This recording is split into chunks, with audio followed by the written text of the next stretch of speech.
pas meilleur endroit. Alléluia. Frère Tréto, bonjour. Que Dieu te bénisse. Tu as bien fait d'être là. Amen. Nous bénissons le Seigneur pour ce moment qu'il nous donne. Il est merveilleux. Il nous a gardés toute la semaine. Pour certains, c'est depuis dimanche passé. Pour d'autres, nous étions là le jeudi. Mais au-delà de tout, le Seigneur nous a gardés tous. Et nous nous revoyons encore ce dimanche. Et jour après jour, nous cheminons vers l'éternité. Alléluia. Jour après jour, nous avançons lentement mais sûrement vers le royaume des cieux. Nous allons partager, réfléchir sur un thème. Mais c'est un thème que nous connaissons. C'est pour la plupart de nous un rappel. Un rappel des choses de Dieu. Parce qu'effectivement, il est très important que chaque fois, et aussi longtemps que nous avançons vers l'éternité, que nous puissions nous rappeler de certaines choses. Et des choses qui sont essentielles pour notre foi chrétienne. Alléluia. Des choses qui sont essentielles. J'insiste pour notre foi chrétienne. Sinon, nous serons comme des gens qui naviguent en vue et qui ne connaissent pas exactement où est-ce qu'ils sont, où ils vont. Le thème que j'ai choisi de partager avec vous ce jour, c'est point de condamnation pour ceux qui sont en Jésus-Christ. Amen. Point de condamnation pour ceux qui sont en Jésus-Christ. Et pour cela, nous allons lire dans Romains 8, 1 à 2. Romains 8, 1 à 2.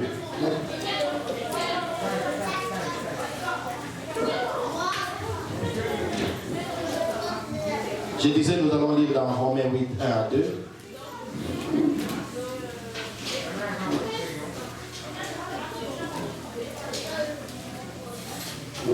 Et si cela ne vous dérange pas, nous allons nous lever juste pour honorer Dieu et pour la première lecture. Pour les restes, nous pourrons le lire pendant que nous sommes assis. Romains 8, 1 à 2. Il n'y a donc maintenant aucune condamnation pour ceux qui sont en Jésus-Christ.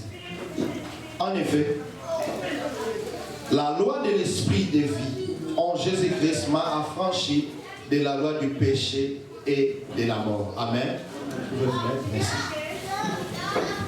Comme je le disais, c'est un thème que nous connaissons. Et nous avons sûrement eu parlé de ça plusieurs fois. Nous avons nous-mêmes lu la parole de Dieu. Mais Dieu a voulu que nous puissions nous rappeler de certaines choses ce matin. Et nous allons essayer de voir c'est quoi la condamnation et dans quelle position nous nous tenons, sous quelle loi nous nous mettons en tant qu'enfants de Dieu ou en n'étant pas enfants de Dieu. Et pour cela, nous avons choisi de partager sur 3 points. Le premier point, c'est les causes de la condamnation. Les causes de la condamnation. Le deuxième point, c'est le style de ce qui marche dans la condamnation. Troisième point, comment échapper à la condamnation. C'est vrai qu'il nous arrive tous de les déclarer. Il y a point de condamnation de ceux qui sont en Christ. C'est la vérité. Mais est-ce que ces paroles ont effet sur nous? Est-ce que ces paroles ont effet sur le diable? Voilà pourquoi nous avons dit, nous allons réfléchir sur ces 3 points. Je vais demander, vous savez, on a des contraintes de la salle. Je comprends, Dieu nous donnera une grande salle un jour. Mais si ceux qui sont au fond là-bas n'arrivent pas à nous saisir à cause des bruits, vous pouvez avancer, il y a des places ici. Il y a des places. Si vous sentez que vous êtes gêné à cause des bruits, vous pouvez avancer ici. Amen. Alors nous allons voir, d'abord la condamnation c'est quoi? J'ai regardé dans le dictionnaire une définition simple. On nous dit, la condamnation est une décision de justice qui condamne une personne à une obligation ou à une peine. Simple que ça. Une décision qui condamne une personne à une obligation ou à une peine. C'est-à-dire quoi? C'est-à-dire que j'ai pu vivre comme ça, mais si le diable m'a déjà condamné à ne pas m'épanouir, j'aurais l'impression d'avoir beaucoup travaillé, mais je ne m'épanouis pas. Pourquoi? Parce qu'il y a une obligation qui est en moi.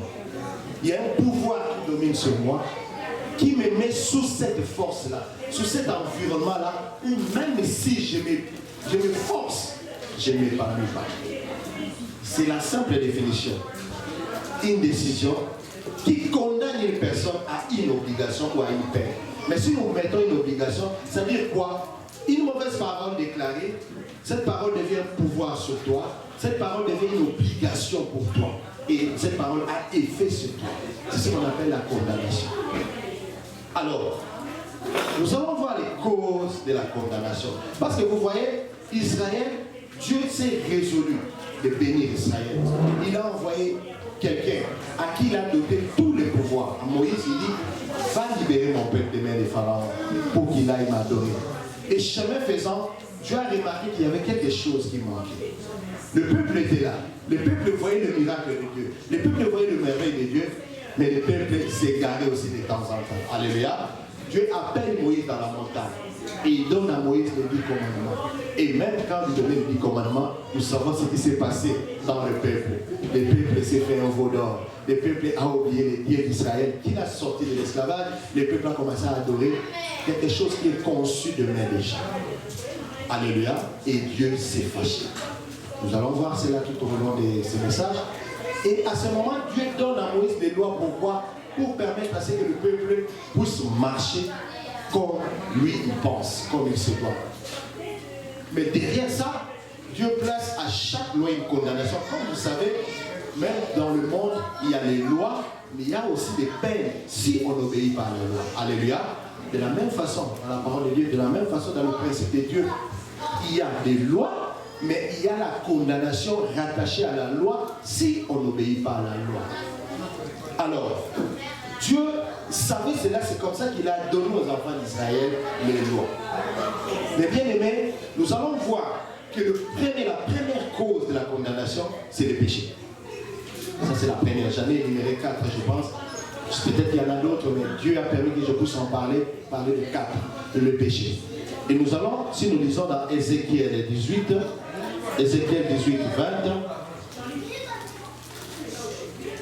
Ézéchiel 18, 20.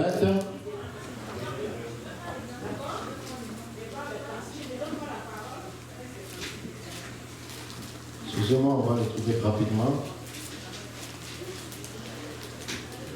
Ézéchiel 18, 20. Là, Dieu condamne les péchés.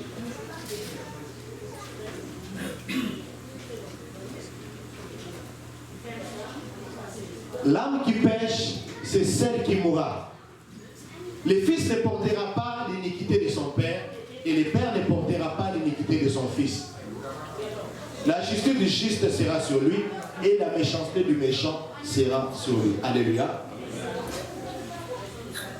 Dieu déclare, il dit l'âme qui pêche, comme condamnation, c'est un mourant. Même si tu ne meurs pas de la mort physique tout de suite, même si tu vis riche sur cette terre, mais la Bible dit, quand tu pêches dans ton âme, tu es condamné à la mort. C'est une mort spirituelle, c'est une mort éternelle. C'est-à-dire que l'âme qui pêche ne verra pas Dieu. L'âme qui pêche est destinée à l'enfer. C'est ça la mort éternelle. Alléluia. Et nous voyons ici que la condamnation, la première cause de la condamnation, c'est le péché. Pourquoi? Parce que le péché nous amène la mort. La vie du péché donne accès au diable de prendre la prise sur nos vies. Bien aimés, nous pouvons bien déclarer les paroles des confessions dans notre foi. Nous pouvons bien dire des choses selon la Bible. Comme on dit toujours, toute malédiction sans cause et sans effet. Tu l'as dit. Mais est-ce que tu es sûr et certain que tu n'es pas coupable dans quoi que ce soit? Parce que ces paroles ont effet si réellement si tu ne vis pas la vie des péchés. Et nous le verrons plus tard qu'on n'a pas d'autre couverture qu'en Christ. Donc le péché nous envahit et nous empêche de vivre cette vie de liberté que Dieu veut que nous puissions vivre. La vie des péchés nous soumet à la condamnation. Et la condamnation dès la mort. Et la vie des péchés non seulement nous condamne à la mort éternelle, mais aussi permet au diable d'avoir l'emprise, c'est-à-dire d'avoir le contrôle de nos vies, d'avoir le contrôle de nos maisons, le contrôle de nos familles, pendant que nous sommes encore sur cette terre. Pendant que nous sommes encore sur cette terre. Pourquoi? Parce que chaque fois que nous commettons un péché et que nous ne nous répentons pas de ces péchés, c'est une porte qui s'ouvre. C'est une invitation que nous donnons au diable. Et cette invitation entre et le diable peut faire tout ce qu'il veut faire dans nos vies. Alléluia. Nous avons appris beaucoup de témoignages. Moi, je ne sais pas si c'est vrai, mais au moins, nous avons entendu les gens qui ont fait ça les dire. Souvent, ceux qui étaient dans le monde mystique, dans le monde de la magie, tout ça, des fois, quand ils se convertissent vers le Seigneur Jésus-Christ, ils disaient tout haut que nous, là, pour mourir quelqu'un, on n'avait pas besoin d'être de la famille de. Même dans la rue, là, je me promène, si les esprits demandent des sacrifices, je peux juste jeter les mauvais sorts et ceux qui n'ont pas Christ, quand ils sont dans l'autobus ou quoi, là, renversement, et il y a des morts, le sang coule, et moi je gagne ce que je voulais, et c'est tout. Vous voyez jusqu'à quel niveau le péché peut nous condamner. C'est-à-dire qu'on est à la merci de tout ce que le diable peut vouloir dans nos vies, dans nos familles, le péché. Et si nous lisons dans Ésaïe 59, 1 à 4, Ésaïe 59, 1 à 4, nous voyons que les péchés nous éloignent vraiment de Dieu. Les péchés nous éloignent vraiment de Dieu. Ésaïe 59, 1 à 4. Non, la main de l'Éternel n'est pas trop courte pour sauver, ni son oreille trop dure pour entendre. Mais ce sont vos crimes qui mettent une séparation entre vous et votre Dieu. Ce sont vos péchés qui vous cachent sa face et l'empêchent de vous écouter. Car vos mains sont souillées de sang et vos doigts de crimes. Vos lèvres profèrent le mensonge, votre langue fait entendre l'iniquité. Nul ne se plaint avec justice, ni ne plaide avec droiture. Ils s'appuient sur des choses vaines et disent des faussetés. Ils conçoivent le mal et enfantent les crimes. Alléluia. Ça, c'est Dieu qui les dit. Voilà où nous amène le péché. Le péché empêche même la main de Dieu d'agir dans nos vies. C'est comme ça que nous disons, nous pouvons déclarer des choses, nous pouvons vouloir des choses, mais si nous vivons la vie des péchés, la main de Dieu n'est pas là. La main de Dieu n'est pas là. Voilà, c'est pourquoi dans certaines circonstances, nous avons condamné Dieu. Peut-être nous vivons des réalités pour lesquelles nous avons l'impression que Dieu n'est pas avec nous. Le problème n'est pas de Dieu. Dieu est là. En fait, il est là. Mais il y a un obstacle qui empêche sa main d'arriver là où nous sommes. C'est le péché. C'est le péché. Il est là. Il a même étendu sa main. Mais il y a quelque chose que Dieu ne peut pas franchir. C'est le péché. C'est pourquoi Dieu aime le péché. Mais il aime le péché. Alléluia. Il aime le péché dans l'espoir que le péché va se convertir. Mais Dieu est le péché. Il n'aime pas le péché. Bien aimé, nous vivons vraiment le temps de la grâce. Moi, il m'est arrivé une fois de méditer sur le sacerdoce, de méditer sur le lieu très saint. Vous savez comment ça s'est passé? C'était des cérémonies solennelles. Solennelles, où tout le monde était dehors. Les sacrificateurs, hein? Prenons l'exemple ici de berger. Papa Paul, il vient avec sa clinique, sa robe, tous ses échardes, tout ça. Il vient, il porte le péché de tout le peuple. Sous forme d'un agneau, il entre dans le lieu très saint. Donc vous savez ce qui est arrivé? Si cette personne-là ne s'était pas bien préparée, c'est-à-dire libérée de tout péché, s'il avait fait quelque chose de mal qui ne plaisait pas à Dieu, Dieu le frappait de mort dans le lieu très saint. Vous vous rendez compte? Quelqu'un qui a toujours servi Dieu, quelqu'un que Dieu lui-même a établi. Je ne sais pas si nous réalisons ça. Dieu l'a établi sacrificateur de son peuple. Et cette personne-là allait, je crois, une fois là, dans la présence de Dieu pour plaider pour que Dieu pardonne son peuple. Mais si lui-même ne se préparait pas comme il se doit, et qu'il a entré dans un état de péché dans le lieu très saint, Dieu le frappait de mort. Il n'y avait pas une autre façon de recourir à quoi que ce soit. Il n'y avait même pas d'excuse. C'est pour dire que Dieu, sa sainteté ne supporte pas le péché. La sainteté de Dieu ne supporte pas le péché. C'est comme ça que Moïse, sachant qu'il est humain, quand il a vu la présence de Dieu dans la nuée, il s'est écrié « Malheur à moi, car j'ai vu Dieu face à face. » Parce que personne ne peut voir Dieu et vivre. Alléluia. Voilà pourquoi nous devons veiller à notre conduite. Nous allons peut-être pas lire, mais vous allez noter dans 1 Jean 3, 8, la Bible dit « Celui qui pêche est du diable, car le diable pêche dès les commencements. » 1 Jean 3, 8. Celui qui pêche est du diable. Car le diable pêche dès le commencement. Cela veut dire quoi? Dieu veut que nous soyons le Fils de Dieu, enfants de Dieu. Mais quand nous vivons la vie des péchés, en réalité, nous avons renoncé à notre statut d'enfant de Dieu. Nous devenons enfants du diable. Parce que le diable, lui, c'est le père du péché. Il a commencé à pécher dès le commencement. Ce n'est pas moi qui le dis, c'est la Bible qui le dit. Alors, Donc nous comprenons pourquoi Dieu ne peut pas agir en nous, Dieu ne peut pas se manifester en nous s'il voit en nous cette vie de péché. Je parle de la vie de péché parce qu'il peut arriver à chacun de nous de pécher, de tomber. Mais un chrétien, quand il réalise, le Saint-Esprit le convainc qu'il a péché, il se répand, il répare très vite. Il se répand pour quitter cet état-là. Si tu as blessé quelqu'un, tu prends le courage d'appeler la personne, lui demander pardon pour te libérer de ton cœur. Si tu as fait quelque chose de mal, répands-toi devant Dieu, reconnais ce mal-là, regarde-le et abandonne-le. C'est ça ce que Dieu attend de nous. Mais si tu vis dans le mal, tu considères le mal comme une vie normale, bien aimé, tu t'éloignes de Dieu. Alléluia. Ça, c'est la première cause de la condamnation. La deuxième cause de la condamnation, c'est le fétiche. Le fétiche, ici, considéré toute pratique qui place les choses du monde à la place de Dieu. Alléluia. Nous avons un Dieu jaloux. Et ce Dieu nous a créés pour l'honorer, pour l'adorer. Mais chaque fois que nous prenons une personne, un objet, à la place de Dieu, pour bâtir notre foi sur cette personne, ou pour cette chose-là, c'est tout sous forme de fétiches que nous sommes en train de pratiquer. Pas en réalité les fétiches de quoi. Le fétiche, c'est une croyance sur quelque chose, et on pense que la chose-là, c'est soit notre protection, c'est soit ce qui nous donne ce dont nous avons besoin. C'est seulement ça. Au lieu de focaliser notre attention sur Dieu, au lieu de dépendre de Dieu, nous dépendons des objets ou des choses pour lesquelles quelqu'un ou une autre personne a dit des choses et nous pensons que c'est ça le socle de notre vie. C'est ça ma protection. C'est ça mon succès. Si je me débarrasse de ça, je suis mort. Et vous savez, il y a plein à dire dans ce genre de choses dans notre vie. Et Dieu ne veut pas ça. Et nous voyons, Israël s'est fait un veau d'or. Israël s'est fait un veau d'or. Dieu qui s'est manifesté dans toute sa puissance, il a libéré, il a nourri de la main du ciel. À un moment donné, Moïse monte dans la montagne, il traîne tellement dans la présence de Dieu. Israël dit non, on a besoin de quelqu'un qu'on voit face à face. C'est Dieu là, on ne le voit pas. C'est Dieu là, on ne le voit pas. C'est comme s'ils ont oublié la mer rouge. Est-ce qu'ils n'ont pas vidé dans la mer rouge? Alléluia. Est-ce qu'ils n'ont pas vidé dans la mer rouge?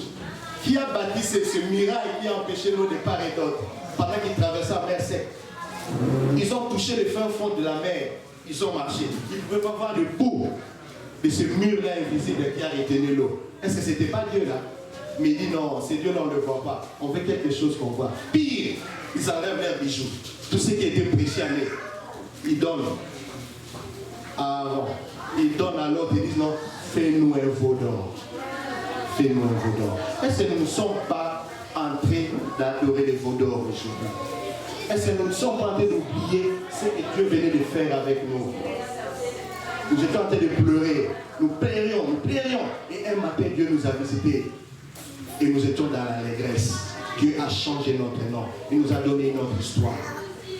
Mais est-ce que nous nous souvenons de ces dieux-là? Peut-être aujourd'hui, nous sommes tournés vers notre Dieu. Nous sommes tournés vers d'autres pratiques qui ne plaisent pas à Dieu. C'est ça, le fétiche. Le fétiche n'est pas dire allez seulement sur le féticheur, prendre le fétiche. Non. Donner à toute chose, créature, la gloire qui revient à Dieu. Alléluia. Alléluia.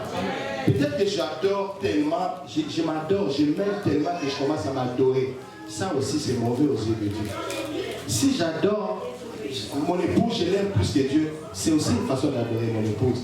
Si j'adore mes enfants plus que Dieu, c'est aussi un péché. C'est une forme de fétiche. Si j'adore mes biens, je suis tellement à l'aise parce que j'ai tellement de biens et je m'en fous de Dieu. C'est aussi une façon de pratiquer le fétiche. Alléluia. Je donne gloire à une chose, à quelqu'un d'autre à la place de Dieu. Et nous voyons ça dans Exode 32, 7 à 10. Dieu décida de consumer Israël. Dieu dit à Moïse, ce peuple, il est détruit, il est au courroux, je vais l'exterminer. Et je te donnerai notre peuple. Je me suis toujours posé la question, comment Dieu allait faire pour susciter à Moïse un autre peuple? Mais c'est ce que Dieu a fait par la suite des temps. Je ne sais pas si nous comprenons cela. C'est ce que Dieu a fait par la suite des temps. Même si Moïse a intercédé, Seigneur, ce peuple-là, tu l'as sorti d'ici. Qu'est-ce que les autres diront? Ils diront que tu es incapable de l'amener là où tu voulais. Et voilà pourquoi tu les as exterminés ici. Moïse a pleuré. Mais vous savez ce qui s'est passé après beaucoup d'années? Il n'y a personne de ce qui est sorti de l'Égypte et est arrivé à Canaan, à part Josué et Caleb. Personne. Vous vous rendez compte des milliers de gens qui sont sortis à cause de l'idolâtrie. À cause de l'idolâtrie. Bien aimés, faisons très attention. Ça, c'est le genre de choses qui nous ont attiré la condamnation dans nos maisons. Ça nous a attiré des choses compliquées que nous n'arrivions plus à contrôler. Or, Dieu ne veut pas nous voir dans cet état. Dieu ne nous attend pas dans ça. C'est comme je dis toujours, l'enfer n'a pas été conçu pour nous là. Nous là, notre place c'est dans l'éternité à côté de notre Père. L'enfer a été conçu pour le diable et tous les anges déçus qu'on appelle les démons. Les anges déchus, pardon, qu'on appelle les démons. Mais pas pour nous. Mais nous optons d'adhérer à l'enfer par le moment où nous abandonnons Dieu et nous embrassons les choses du diable. C'est à ce moment-là que nous devenons enfants du diable. Alléluia.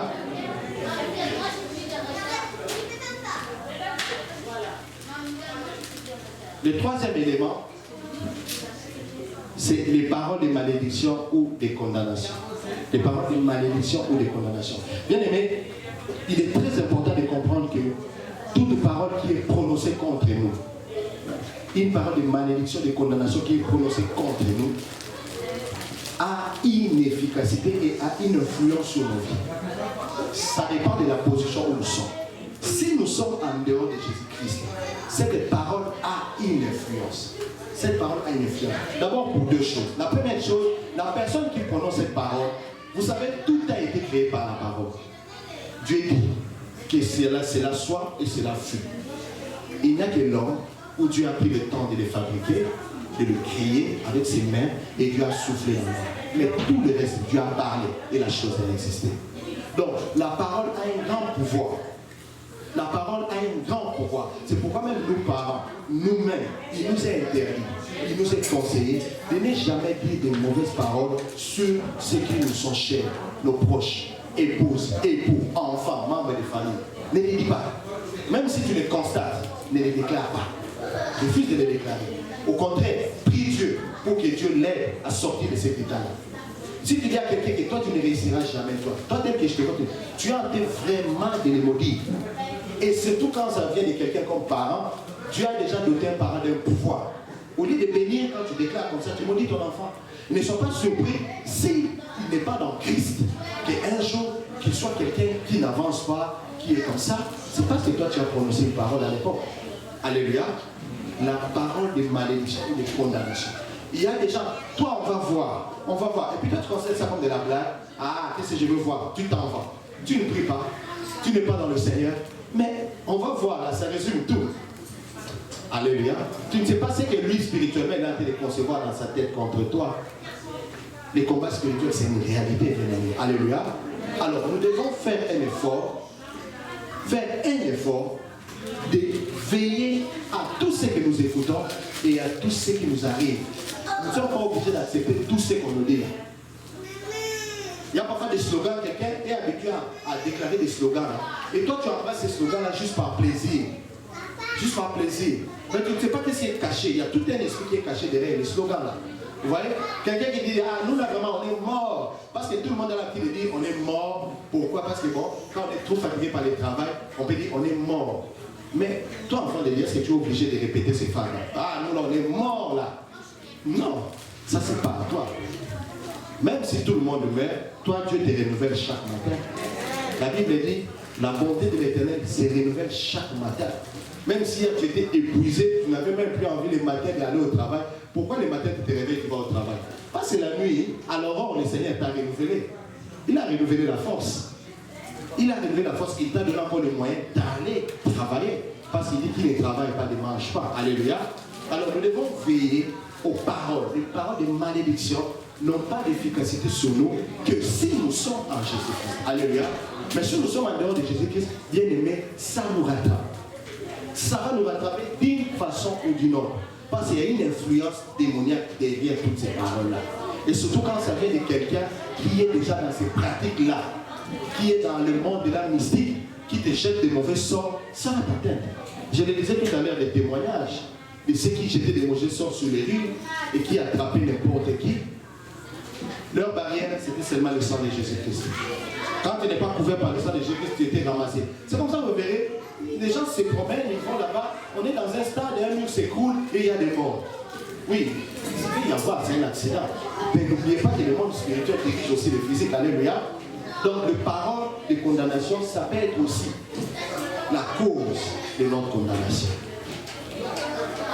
On a déclaré que nous n'allons jamais nous épanouir et nous sommes en train de nous battre avec la vie. Nous avons l'impression que nous donnons plus, mais nous gagnons peu. Nous avons l'impression que tout ce que nous gagnons, nous ne volons pas avec. Je ne dis pas que dans tous les cas c'est la même chose, mais non. Mais il y a aussi, pour certains cas, où il y a l'influence des mauvaises paroles qui sont dites à notre présence ou à notre insu. Parce que le monde des ténèbres ne veut pas que nous puissions aller de l'avant. Alléluia. Le dernier point dans les causes de la condamnation, c'est le rejet de Christ. Car on rejette Christ. Dès qu'on rejette Christ, on est condamné. On s'est fait condamner soi-même. Et nous allons lire ça dans Jean 3, 18 à 20.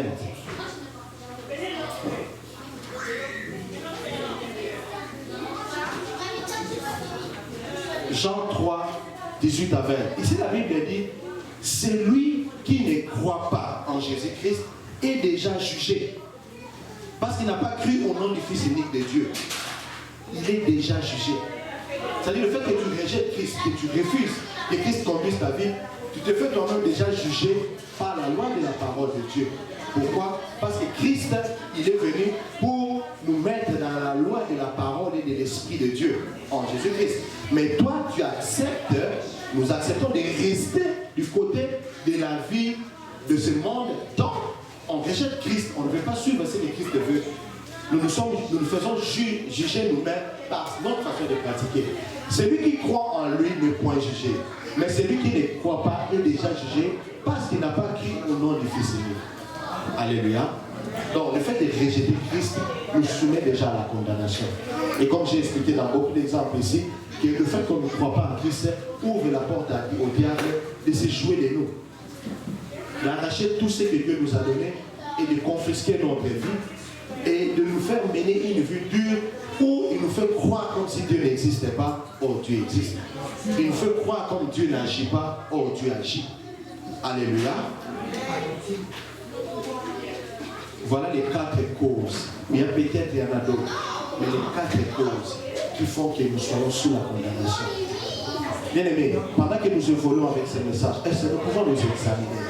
Est-ce que nous pouvons nous situer par rapport à ça? Est-ce que réellement, nous ne nous retrouvons pas dans l'une de ces causes? Le deuxième point, c'est le style de ce qui marche dans la condamnation. C'est quoi le style? Comment on peut se reconnaître qu'il y a quelque chose qui ne va pas? Il y a 2 éléments que j'ai retenus. Le premier élément, c'est qu'ils vivent sous la loi du péché et de la mort. Nous avons lu tantôt dans Romains 8, 2, la loi du péché et de la mort, c'est cette loi-là où on fait des choses selon son cœur, où on ne suit pas ce que Dieu nous recommande de suivre, on vit dans le monde comme on est seul maître de sa vie. Et comme ce monde vit dans le péché, donc on est soumis dans cette loi du péché. Si le monde me réclame pour faire A, je fais A. Si le monde me réclame pour faire B, je fais B. Or, la Bible nous dit, nous sommes dans ce monde, mais nous ne sommes pas de ce monde. Alléluia. Nous sommes citoyens du ciel et que notre vie doit être caractérisée par la vie du ciel, quand bien même nous vivons sur cette terre. Voilà pourquoi nous ne sommes pas appelés à faire tout ce que le monde nous demande de faire. Et quand je parle du monde ici, je prends l'image de tout ce qui est péché. Je ne vois pas le monde dans le vrai sens. Je vois le monde dans le sens figuré, le sens du péché. Tout ce que le monde présente comme péché. Quand nous sommes dedans, c'est que nous nous soumettons nous-mêmes à la loi du monde, qui est la loi de la mort. Parce que la Bible dit, toute âme qui pêche mourra. Alléluia. Toute âme qui pêche mourra. Donc, dès lors que nous acceptons de vivre la vie du monde, la vie du péché, c'est que nous acceptons nous-mêmes ces jugements-là de la mort. Alléluia. Je ne sais pas si nous faisons comprendre. Donc, il est très important, bien aimé, que nous comprenions que le péché, ce n'est pas seulement le fait de faire cet acte-là, de poser ces gestes-là. Non, ça a des conséquences graves. Ça nous soumet sur la loi du péché et de la mort.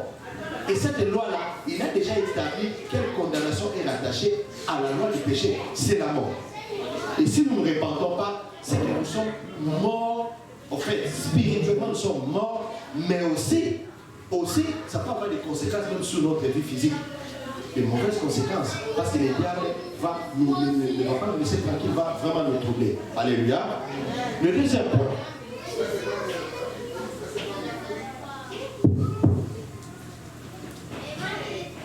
C'est qu'ils perdent le pouvoir. Ceux qui vivent sous la loi de la mort, du péché de la mort, ils perdent le pouvoir que Dieu donne à ses enfants. Dès lors qu'on est dedans, l'esprit de section de la condamnation, le fait d'être déjà dans la condamnation, vous fait perdre le pouvoir que Dieu donne à ses enfants. Dieu dit, je vous ai donné le pouvoir de marcher sur le serpent, sur le scorpion et sur toute la puissance de l'ennemi. Il les donne à qui? À ses enfants. Alléluia. Mais si toi tu sors de ces cadres-là, tu n'es plus dans la présence de Dieu, tu n'es plus enfant de Dieu, tu vis comme tu veux, tu vis sous la loi des péchés, c'est que cette loi, ces passages-là ne s'appliquent plus à toi. Donc tu n'as plus le pouvoir de marcher sur le serpent, sur le scorpion. Toi là, si le serpent vient, il va te piquer, tu vas mourir. Toi là, si le scorpion vient, il te pique, tu vas mourir. Alléluia. Si on jette des mauvais sorts, ça va t'atteindre. Ainsi de suite. Parce que tu n'es que sous la loi du péché qui conduit à la mort. Tu n'as pas de protection venant de Dieu. Peut-être que Dieu te protège parce qu'il veut que nous puissions nous repentir. Peut-être que Dieu nous protège à cause de la prière de quelqu'un de ta famille. Peut-être que Dieu nous protège à cause du fait que quelqu'un est à genoux en train d'intercéder pour nous.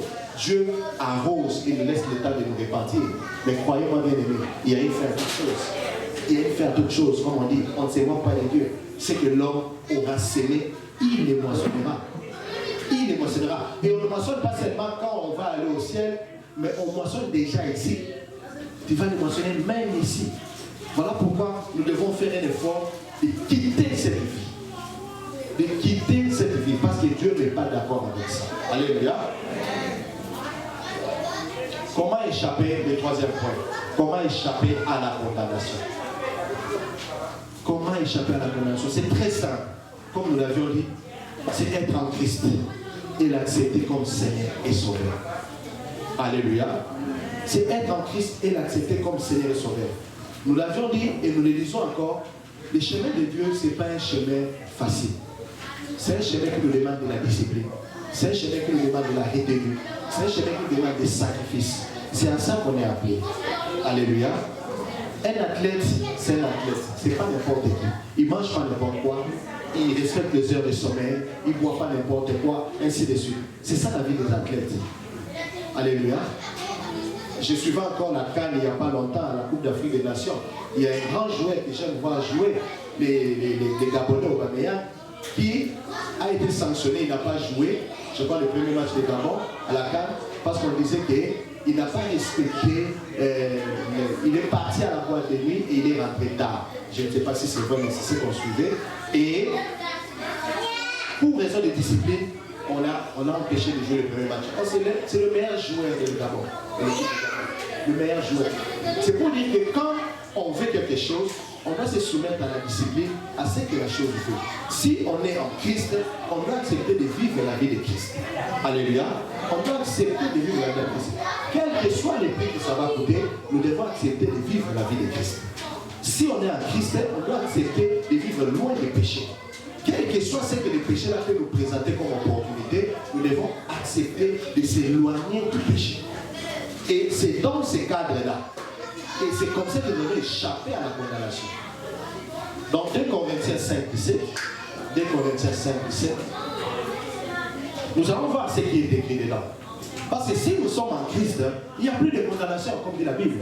Il n'y a aucune condamnation. Même si c'est une condamnation voulue par les gens, comme nous l'avions décrit ici, ça n'aura aucun effet sur nous. Aucun effet. 2 Corinthiens 5, 17. Il est très important pour nous, de nous faire conduire par Christ. Si quelqu'un est en Christ, il est une nouvelle créature. Les choses anciennes sont passées, voici toutes choses sont devenues nouvelles. Alléluia. Alléluia. Voilà pourquoi moi, j'ai beaucoup de respect pour les chrétiens. Moi, je n'aime pas poser un chrétien. Si je suis convaincu que ce chrétien-là craint Dieu, je m'interdis de lui poser la question. Raconte-moi un peu comment tu as vécu ta vie passée, comment ça s'est passé dans ta famille. Parce que la Bible me dit, si on est en Christ, on est une nouvelle créature. Alléluia. Les choses anciennes sont tombées et toutes choses sont devenues nouvelles. Le diable va vouloir nous culpabiliser, nous faire voir, regarde, ce qui t'arrive maintenant là, c'est parce que tu avais fait ça. Il a dit ça. Mais tu avais déjà confessé, n'est-ce pas? Tu as donné ta vie à Christ. Alléluia. Et le diable va chercher à te culpabiliser juste pour t'éloigner de Dieu, te faire douter de la présence de Dieu. Bien aimé, même dans le silence de ta vie, Dieu est là. Même dans le silence de ta vie, Dieu est là. Je ne sais pas si quelqu'un m'a saisi. Regarde, tu as prié, tu as prié, tu as prié, tu as prié à Dieu. Tu t'attends des choses de Dieu. Tu vois vraiment qu'il y a un ça ne va pas autour de toi. Même dans ces moments-là, où tu as l'impression que Dieu ne parle pas, ni à ton oreille, ni dans les songes, ni encore dans sa présence, dans les œuvres, il est là. Il est là pourquoi? Parce que tu es l'enfant de Dieu. Parce que tu es une nouvelle créature. Il est là. Il n'est pas obligé de parler. Son silence, c'est aussi une réponse. Alléluia. Son silence, c'est aussi une réponse. Depuis que Dieu a parlé à Abraham pour dire que l'ange viendrait, ta femme aura un fils. C'est 75. Abraham avait là 75 ans. Et vous savez quand est-ce qu'Isaac est venu? C'est à 90 ans. À 10 ans qu'ils ont Isaac, le fils de la promesse. Dieu peut te donner la promesse et il y a beaucoup de temps qui peuvent passer avant que la promesse soit accomplie. Cela ne veut pas dire que Dieu n'est pas là. Cela ne veut pas dire que Dieu ne te regarde pas. Cela ne veut pas dire que tu es condamné. Cela ne veut pas dire que tu vis la vie de péché. Non. Le silence de Dieu, c'est aussi une réponse. Parce que Dieu nous fait passer parfois par une école. Une école de la sagesse. Une école de la patience. Une école de la maturité. Bien aimé, il y a des choses que Dieu ne nous donne pas du tic au tac. Parce qu'il nous connaît. Il nous connaît. Papa Georges, Dieu te connaît. Il sait que si tu te fais milliardaire maintenant, peut-être on va te perdre. C'est fini. J'ai dit peut-être. Dieu te connaît et il te prépare pour que quand tu seras milliardaire, tu puisses être toujours assis dans la présence de Dieu. J'ai aimé ce que Papa Dodo m'a dit tout à l'heure, le matin quand on parlait. Je m'excuse de le dire du haut de la chair, Papa Dodo. On s'encourageait. Il dit, mon frère, je dis, tout ça c'est bien, mais pourvu qu'on demeure dans la présence de Dieu. Il dit, Amen. Ça c'est sûr. Ce n'est pas le Canada qui nous éloignera de la présence de Dieu. J'ai aimé sa réponse. Et ça c'est vraiment allé dans mon cœur. Que Dieu nous aide. Alléluia. Jésus-Christ nous veut du bien. Mais il veut du bien selon son modèle à lui. Ne cherchons pas à forcer les choses. Ne cherchons pas à faire les choses par nos propres moyens. Parce que ça tarde, parce que ça traîne, parce qu'on ne voit rien. Non. C'est ce qui nous amène dans la condamnation. C'est ce qui nous amène à nous éloigner de Dieu. J'attends un enfant qui ne vient pas. Ce n'est pas mon affaire. J'ai déjà parlé à Dieu. Tout ce qu'il fait, je peux marcher dans la présence de Dieu. Vous savez, Abraham c'était l'ami de Dieu. Et la Bible dit, il y revient à Dieu, mais Dieu, tu m'as promis, non?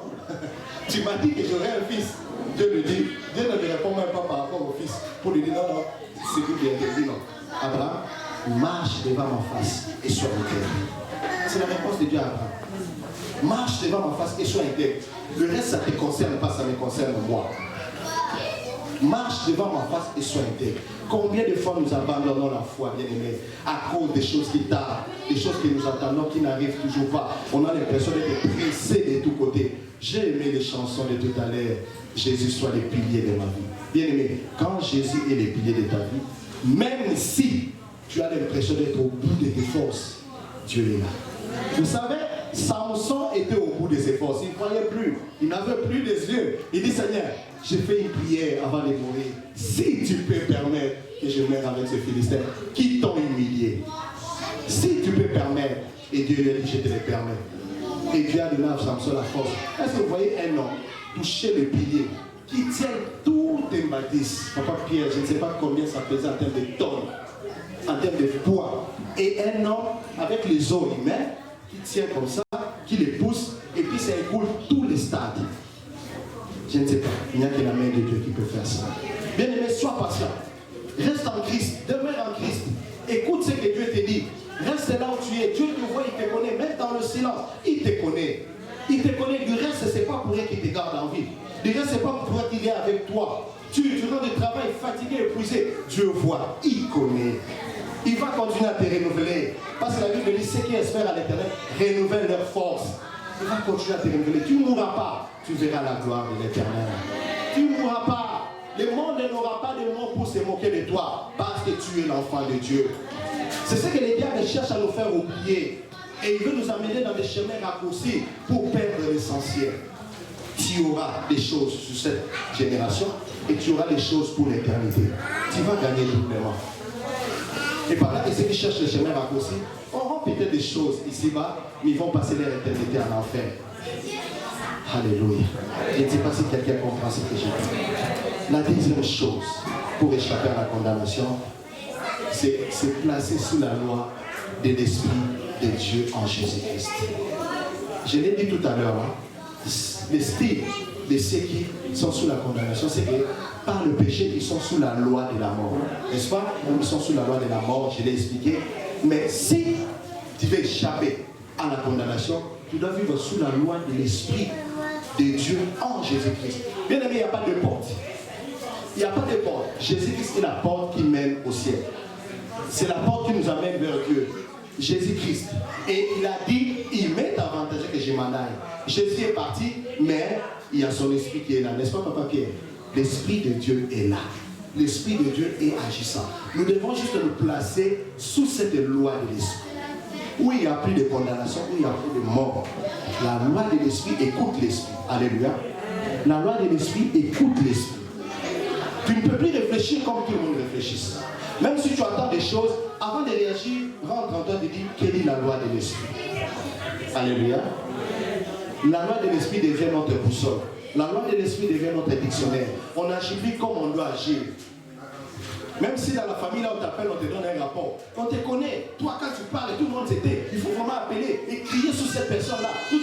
La cause de la loi de l'Esprit, calme-toi.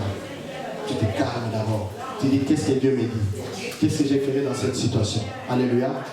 On me connaît. Oui, ça c'est peut-être mon ancien, mon moi. Mais là, je suis sous la loi de l'Esprit.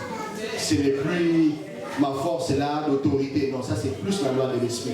Peut-être que Dieu va te souffler quelque chose. Il va peut-être te dire de prier pour cette personne. Peut-être qu'il va te dire d'encourager cette personne. Peut-être cette personne vit une dépression. Peut-être qu'il vit des moments difficiles que toi tu ignores. Mais on te donne juste des rapports. Mais toi tu vas agir sous le feu du rapport. Tu vas te laisser embarquer dans une situation que tu ne contrôles pas et tu vas ouvrir des portes et après tu vas t'éloigner de la présence de Dieu. Parce que tu sais ce qui va arriver après, tu vas cultiver de la haine envers cette personne. Tellement que tu voudras lui montrer que toi tu es toujours sais qu'on te connaît là. Tu vas crier, parler et en parlant trop tu vas pécher. Et en péchant tu vas blesser son cœur. Et en blessant son cœur, il va chercher à s'éloigner de toi. Donc tu auras un ennemi. Alléluia. Et en ayant un ennemi, tu t'éloignes de la présence de Dieu. La loi de l'Esprit nous demande d'écouter l'Esprit et de parler à l'Esprit. Alléluia. De parler à l'Esprit. Jésus voulait entrer à Jérusalem. Il savait qu'on l'attendait pour le tuer. Il est venu pour nous sauver. Il est venu pour ça. Ce que Pierre a dit, c'était normal. Pierre a réagi comme moi et toi, en naturel. Il dit, mais Seigneur, il n'y a pas longtemps on était ici, on nous a lapidés. Mais pourquoi on doit encore rentrer là-bas? Jésus le regarde, mais Jésus n'a pas vu Pierre. La loi de l'Esprit. Jésus a vu les diables en personne, en Pierre. Il dit, arrière de moi, Satan. Parce que Jésus comprenait que s'il avait écouté cette voix et qu'il n'est pas rentré dans Jérusalem, la promesse n'allait pas s'accomplir. Donc il n'allait pas mourir à la croix pour nous. Donc il aurait échoué dans sa mission. Alléluia. Il est très important, nous enfants de Dieu, pour échapper à la condamnation, de nous soumettre à la loi de l'Esprit. Je dis bien soumettre. Pas seulement écouter, mais nous soumettre. C'est-à-dire si la loi de l'Esprit nous oblige de faire quelque chose pour la gloire de Dieu, faisons-le. Alléluia. Vous savez même venir ici les jeudis, ce n'est pas évident. Je vous dis la vérité, ce n'est pas évident. Mais moi je vous encourage. Venez. En fait, moi j'aime quand on est dans la position où en lingala on dit Kochanza Menyongo. Papa, cela veut dire, hein, tu rends Dieu débiteur. Tu rends Dieu débiteur de toi. Tellement tu poses les actes, Dieu devient débiteur. C'est-à-dire qu'il te doit des choses par les actes que tu poses. C'est ça. Et quand tu viens à l'église, dans des moments où c'est très difficile et très compliqué, quand tu viens à l'avancement de l'œuvre de Dieu, tu es en train de rendre Dieu débiteur. Dieu va payer ces dettes-là. Parce qu'on dit, Dieu, il est le rémunérateur de tout le monde. Quand on vient vers lui, il ne peut pas rester avec ta dette. Il va te payer d'une façon ou d'une autre. Alléluia. La loi de l'Esprit. La loi de l'Esprit, souvent il est contraire à la loi de ces mondes. Il est contraire aux choses de ces mondes. Il fait des choses selon l'Esprit de Dieu. Bien aimé, j'ai fini mon message. J'ai fini de te dire ce que Dieu m'a demandé de te dire. Mais je ne sais pas dans quelle position tu te situes. Est-ce que tu es dans la loi du péché du monde? Raphaël, bonjour. Que Dieu te bénisse. Ou tu es dans la loi de l'Esprit de Dieu en Jésus-Christ. Mais bien aimé, peu importe là où tu es, le plus important, c'est de parler à Dieu ce matin. Si tu es du côté où il y a encore la vie des péchés, demande à Dieu de t'aider. Prends vraiment la résolution de quitter ces péchés. Bien aimé, le péché ne t'amènera nulle part. Le péché ne t'amènera que dans la mort. Dans la mort. Même les musiciens mondains l'ont chanté. Il y a un musicien de mon pays qui a chanté, il disait, j'ai voulu faire de la folie dans mon succès, dans mon végétariat. J'ai côtoyé des femmes, des blanches, des brunes, des noires, des grosses, des minces. Il dit dans tout ça, j'ai pensé atteindre l'apogée du succès. Mais tout ça, ce n'était que rien. Je n'ai rien gagné. Bien aimé, même la nature elle nous enseigne qu'elle parle. La Bible dit, si l'homme méchant fait le méchant, dans peu de temps tu tourneras, tu verras là où il était, tu ne le verras plus.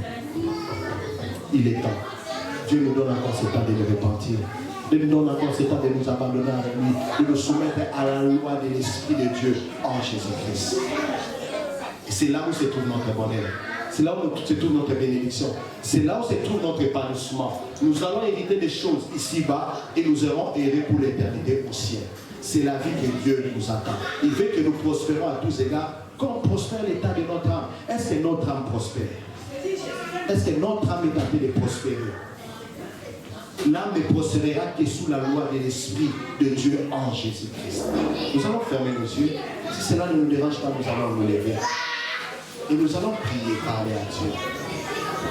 Alléluia. Alléluia. Le Seigneur est merveilleux et il nous aime et il a parlé à nos cœurs. Il n'y a plus de condamnation pour ceux qui sont en Christ. Effectivement, si tu es en Christ, il n'y a plus de condamnation. Le monde ne pourra rien contre toi. L'enfer ne pourra rien contre toi. Les démons ne pourraient rien contre toi. Contre ta famille, contre tout ce qui est à toi. Ils ne pourront rien. Parce que tu es couvert par la loi de l'Esprit en Jésus-Christ. Et Jésus-Christ à la croix, il a payé le prix qu'il fallait pour que tu sois libre, pour que les ténèbres ne te réclament plus. Et même si les ténèbres te réclament, ça n'a aucune influence sur ta vie parce que tu es couvert par le sang de Jésus. Nous allons lever nos voix et prier. Je vais d'abord prier avec la catégorie des gens qui pensent qu'ils ont besoin de Dieu pour quitter la vie des péchés, quitter la loi du péché et venir en Christ. Que Dieu leur donne la force de prendre des résolutions ce matin, des décisions d'abandonner le péché. Prions notre Dieu. Seigneur Dieu de gloire, nous venons à toi. Tu dis, mon peuple sera enseigné par ma parole. Et nous avons déclaré ta parole ce matin, pas pour nous, mais pour toi, Seigneur, parce que tu nous as donné ce mandat de parler à ton nom. Seigneur, merci de bénir toute personne qui a écouté cette parole. Et s'il me permet encore de te demander quelque chose ce matin, Yahweh, je prie, Seigneur, pour toute personne qui prendra la résolution d'abandonner les péchés, d'abandonner la vie de péché, que tu l'aides. Aide le Seigneur Dieu à quitter cette vie. Donne la force, donne les ressources pour qu'il quitte cette vie, Seigneur Dieu, et qu'il vienne à toi. Qu'il vienne à toi, qu'il quitte la loi du péché, la loi qui conduit à la mort. Qui vienne à toi. Seigneur, nous avons tous besoin de toi. Si nous disons que nous n'avons pas péché, nous sommes menteurs et la vérité ne point à nous. Mais nous venons à toi. Nous reconnaissons nos fautes. Nous reconnaissons notre méchanceté. Nous reconnaissons, Seigneur, nous reconnaissons et nous implorons ton pardon. Pardonnez-nous. Donnez-nous et changez de vie. Alléluia. Bien-aimés, je vais prier avec ceux-là qui pensent qu'ils sont dans la loi de l'Esprit. Qui s'efforcent de craindre Dieu, de marcher dans le voie de Dieu. Je veux prier avec vous pour que Dieu continue à vous donner la force de demeurer dans cette foi. Que les turbulences de ce monde ne vous éloignent pas de la présence de Dieu. Que le silence de Dieu ne vous éloigne pas de sa présence. Mais que vous demeuriez dans la présence de l'Éternel. Prions notre Dieu. Yahweh, nous venons te recommander tous ces bien-aimés que tu connais plus que moi, qui marchent avec toi nuit et jour, qui s'efforcent d'obéir à ta loi, qui sont sous la loi de l'Esprit. Seigneur, je prie pour que tu leur force de continuer avec toi, de continuer la marche avec toi, de continuer la course avec toi, de craindre ta présence et de marcher dans l'obéissance à ta parole. Que rien ne les éloigne de toi. Alléluia. Garde-les fidèles à toi, même dans les moments les plus difficiles. Donne-leur la force de demeurer ferme dans la foi. Seigneur, nous te disons merci. Merci pour la présence de chacun de nous. Merci parce que tu sais pourquoi tu nous as amenés en ce lieu. Je prie pour que ta bénédiction tombe dans chaque famille ici représentée. Je prie, Seigneur Dieu, pour que tu nous donnes au-delà de nos attentes, au-delà de nos espérances, parce que tu sais bien le faire. Merci pour tout, Seigneur. Que toute la gloire te soit rendue. Toi, le Dieu véritable. En ton nom, Jésus, nous avons ainsi prié et nous disons Amen. Acclamons pour le Seigneur. Vous avez bien fait de le faire, bien-aimé. Le Seigneur vous aime. Que son nom soit glorifié. Amen.